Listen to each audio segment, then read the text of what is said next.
전 세계 거의 유일하게 한국만 커브를 꺾는데 성공했다.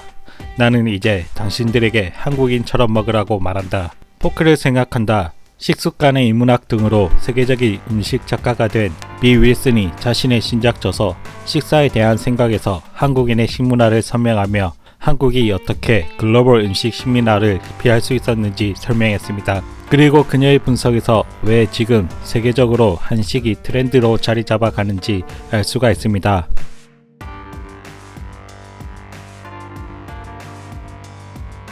(1980년대) 한국의 경제는 황금기를 걷고 있었습니다. 이는 1997년 경제 위기를 겪기 전까지 이어졌는데요. 이 당시에 경제가 좋아지면서 한국인의 식문화도 많은 변화를 겪게 됩니다. 이때 뉴스에서 심각한 사회 문제로 다뤘던 게 아이들의 한식 거부 현상이었습니다. 1990년대 아이들은 밥과 김치, 된장찌개, 나물 등 한식을 먹기보단 햄버거, 피자, 치킨 등 서양의 음식을 더 좋아했습니다.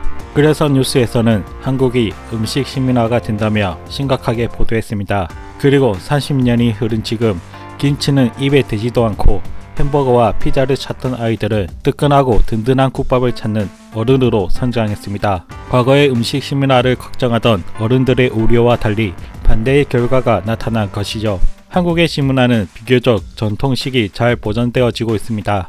한국 사람이 보기에는 별로 대단해 보이지 않는 한국의 식문화에 비 윌슨이 주목한 점은 여기에 있는데요. 현재 세계는 비만 문제로 골머리를 앓고 있습니다. 2018년 국가별 비만율을 보면 압도적인 1위는 미국이 차지하고 있습니다. 그리고 뒤이어서 멕시코, 칠레, 뉴질랜드, 호주 등이 뒤를 잇고 있습니다. 그리고 한국과 일본은 제일 낮은 그룹에 속해 있고 그 위로는 이탈리아, 노르웨이 등이 있죠. 이 순위만 봐도 비만율은 경제에 상관없이 나타나고 있습니다. 다만 차이점이라면 정크푸드의 음식 식민화가 되었느냐 안 되었느냐로 차이가 나는데요. 비만율이 높은 나라의 경우 채소 섭취는 낮고 설탕과 지방의 섭취가 압도적으로 높게 나옵니다. 이는 현대인들이 가공식품을 주로 섭취하는 문화로 바뀌게 되면서 나타나게 된 현상인데요. 그로 인해 만성질환이 생명을 위협한다고 윌슨은 말합니다. 이런 식문화 변화는 거대 기업에 의한 가공식품과 농산물 유통으로 세계인의 먹거리는 급속하게 동질화되고 있으며 전 인류의 건강을 위협하는 요인이라고 지적하는데요. 윌슨은 정크푸드에서 채소 쪽으로 변화의 방향을 돌리는 것이 가능할까? 가능하다면 실제로 그런 사례가 있을까? 라는 고민을 거듭하며 실제 사례를 찾기 시작했습니다. 그리고 찾아낸 국가가 바로 대한민국입니다. 그녀는 자신의 책 식사에 대한 생각에 한국인처럼 먹기라는 제목의 섹션에서 한국인처럼 먹으라고 말합니다. 윌슨은 인간의 식사 역사를 5단계로 분류합니다. 1단계 5만 년 전 수렵 채집기.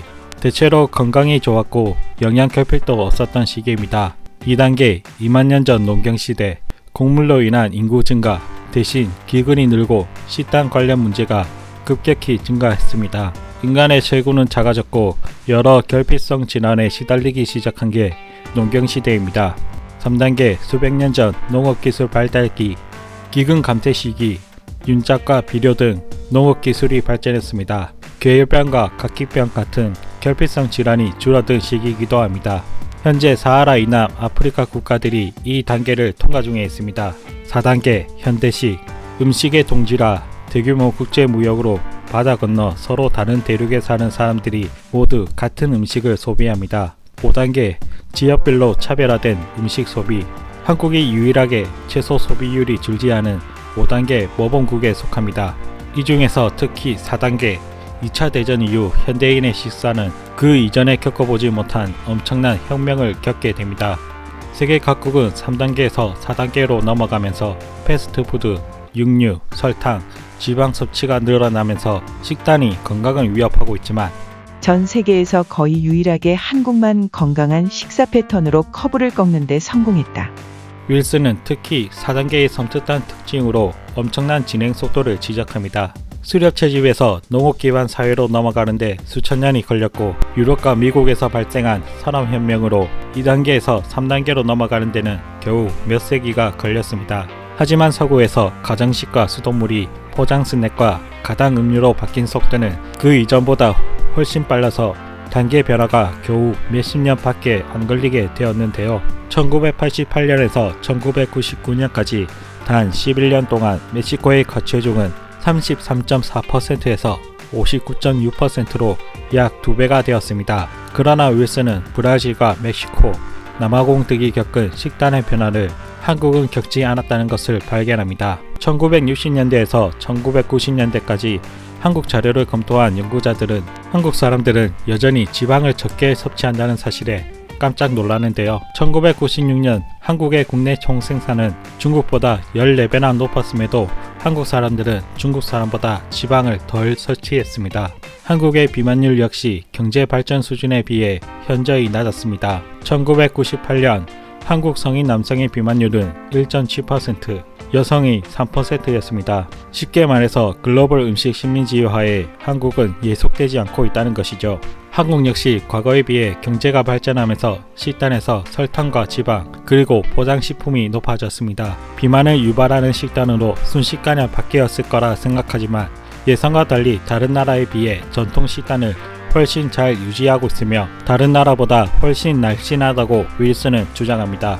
그녀는 한국인의 건강한 식단의 핵심을 다양한 채소 섭취에서 찾고 있는데요. 1969년 한국인은 생채소와 조리된 채소를 하루 271g을 먹었고 경제가 발전한 1995년 채소 섭취량은 286g으로 살짝 더 늘어났습니다.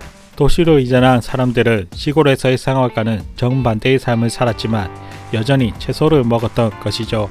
윌슨은 한국 사람들은 온갖 변화와 현대적 삶의 압박 아래에서도 채소를 많이 섭취하는 식생활을 유지할 수 있는지에 대한 물음에 한국의 문화에서 답을 찾아냅니다.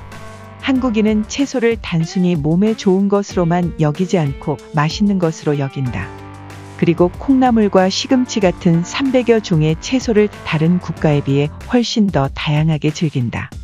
사람들은 각각의 채소가 지닌 고유의 맛과 질감을 소중히 여기며 한국 채소 요리의 최고봉은 김치다. 배추에 매운 양념을 발효시킨 김치는 소스처럼 살짝 곁들여 먹는 음식이 아닌 주식이며 2002년 한국에서 쌀 다음으로 가장 많이 섭취한 식품이다. 또한 한국 정부의 노력도 컸다며 정부 역할도 소개합니다. 1980년대 전 세계 대부분의 아이들은 텔레비전을 켜면 사탕과 과자, 탄산음료와 시리얼 광고에 노출되었지만 한국 아이들은 텔레비전에서 한식의 장점을 홍보하는 정부 캠페인을 보았다. 한국인 입장에서 한식의 채소 요리들은 그냥 일상적으로 먹는 반찬에 불과하지만 육류와 설탕, 지방 등으로 싼 값에 대량 생산하는 가공식품을 주로 섭취하는 외국 사람들에게는 건강식으로 보이는 것이죠. 앞으로 한식 문화가 세계에 더 많이 알려져서 한국의 문화가 더 많이 알려졌으면 좋겠습니다.